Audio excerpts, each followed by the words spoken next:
এখন অতি সাধাৰণ হোটেল নাই কোনো পকী ঘৰ নাই তাত বিলাসী আচবাব এইখনেই সেইখন সাধাৰণ যেন লগা এখন জনপ্ৰিয় হোটেল এবাৰ যিজন গ্ৰাহক এইখন হোটেলত সোমাইছে দ্বিতীয়বাৰ যাবই লাগিব হোটেলখনে গ্ৰাহকক দিয়ে ঘৰতে এসাঁজ জুতি লগাই খোৱাৰ আমেজ অতি পৰিষ্কাৰ পৰিচ্ছন্ন হোটেলখনত নাই বাহিৰৰ কোনো কৰ্মচাৰী বিশ্বনাথ চাৰিআলিৰ বিদ্যুৎ উপ সংমণ্ডলৰ কাৰ্যালয়ৰ সমীপত 1984 চনতে এই হোটেলখন আৰম্ভ কৰিছিল প্ৰয়াত ভূপেন চন্দ্ৰ দাসে সহধৰ্মিনী জানকী দাস আৰু তেওঁলোকৰ বৰজী ৰাজমণি তালুকদাৰৰ সহযোগত এই ব্যৱসায় গঢ়ি তুলিছিল বিশ্বনাথৰ এই পৰিচিত হোটেলখনেই হৈছে বাইদেউৰ হোটেল তেওঁলোকৰ পাছত বংশানুক্ৰমে এই হোটেলখনৰ লগত জড়িত হৈ পৰে পুত্ৰৰ লগতে পৰিয়ালৰ সদস্যসকল পৰিয়ালৰ প্ৰতিগৰাকী সদস্যৰ প্ৰচেষ্টাত বিশ্বনাথ নগৰত একে নামেৰে আন এখন আধুনিক পদ্ধতিৰে হোটেল স্থাপন হয় অৱশ্যে তাৰ পাছতো বাইদেউৰ এই হোটেলখনৰ মৰ্যাদা এতিয়াও অক্ষুণ্ণ আছে ৰাজমণি তালুকদাৰৰ বাবে হোটেলখন মন্দিৰ আৰু সেই মন্দিৰৰ ভগৱান হৈছে গ্ৰাহক মানে কেতিয়াও মানে মনটো বেয়া নালাগে পৰাই নিজৰ হোটেল যিখিনি আহে নিজৰ ইয়াতে একমুঠি ভালকৈ এসাঁজ খাম বুলি আহে কেতিয়াও আমি বিমুখ হৈ হোৱা নাই থাকি ধুনীয়াকৈ চলিব আমি ফেমিলি ভালকৈ চলি থাকিব পাৰোঁ ইয়াৰ দ্বাৰাই আৰু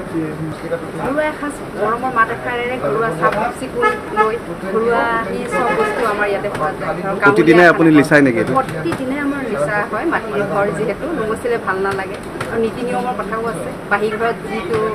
আমাৰ কৰ্ম আগ নাবাঢ়ে বুলি কয় আৰু দোকানখন মই সদায় মন্দিৰ বুলি ভাবোঁ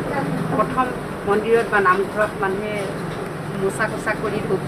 বন্তি জ্বলাইহে আৰম্ভ কৰোঁ প্ৰথম কাষ্টমাৰজনক মই ভগৱান বুলি আখ্যা কৰি আৰম্ভ কৰোঁ আৰু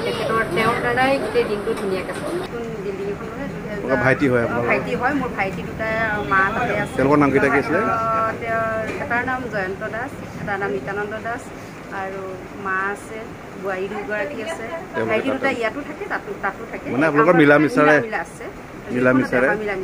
আৰু বিশেষকৈ মই এইখন কৰোণা বুলি মই বিশেষকৈ ইয়াতে বেছিকৈ থাকোঁ তাত কমাই যাওঁ মাটি আৰু বাঁহেৰে নিৰ্মিত এই হোটেলখনত গুৱাহাটী অথবা লখিমপুৰৰ দিশৰ পৰা অহা যিকোনো লোকৰ বাবেই বাইদেউৰ হোটেলৰ এসাঁজ ভাত মানেই তৃপ্তি ভৰা এসাঁজ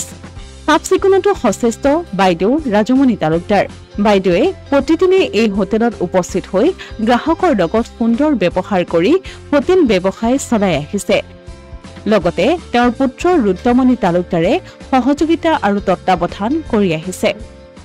কলডিল খাৰ আপোনাৰ ঢেকীয়া শাক তাৰপিছত মধুসোলেঙৰ পিটিকা থেকেৰা টেঙাৰ জোল আপোনাৰ মাছ পোৰা পিটিকা পাতত দিয়া মাছ তাৰপৰা পিটিকা বেঙেনা পোৰা পিটিকা বিলাহী পোৰা পিটিকা আলু পিটিকা আৰু এটা বিশেষত্ব আছে আপোনাৰ ইয়াতে লোকেল মাছ পায় বুলি কয় লোকেল মাছ পায় আমাৰ ইয়াতে বিশ্বনাথ ঘাটৰ লোকেল মাছ প্ৰায় আমি পাওঁ আৰু সেইখিনি আমাৰ লোকেল মাছৰ লগত আমাৰ যিখিনি তেওঁলোকৰ ব্যৱসায়ী আমাৰ লগত ভালধৰণে যোগাযোগ এটা আছে যে লোকেল মাছ পালে আমি প্ৰায় আমি মানে ব্যৱস্থাটো ৰাখোঁ তেখেতসকলৰ লগত হয় আৰু মোৰ লগত আমাৰ নিজৰ নিচিনা হৈছে প্ৰায় তেখেতৰ প্ৰায় 12 বছৰ 13 বছৰ ধৰি আছে নিজৰ নিচিনা তেওঁলোকক মই কৰ্মচাৰী বুলি ক'বলৈ বেয়া পাওঁ নিজৰে মোৰ ঘৰৰ মানুহ বুলিয়ে মই ব্যৱহাৰ কৰোঁ আৰু তেওঁলোকে মোৰ লগতে প্ৰায় 9জন বৰ্তমান আছে 2জন কাৰিকৰ মহিলা 6গৰাকী আৰু হেল্পাৰ ল'ৰা দুটা আৰু লগতে আমিখিনি আছোঁ তেওঁলোকৰ লগত সমানে কৰি যাওঁ তেওঁলোকৰ লগত লাগিবই তেওঁলোকৰো এখন ঘৰ আছে সংসাৰ আছে তেওঁলোকৰ মই সৰু মানুহ বুলি নাভাবোঁ মোৰ লগৰে এগৰাকী মই যেনেকুৱা তেওঁলোকো তেনেকুৱা বুলি ভাবোঁ অসমীয়া প্ৰতিদিন ডিজিটেল সংবাদ বিশ্বনাথ।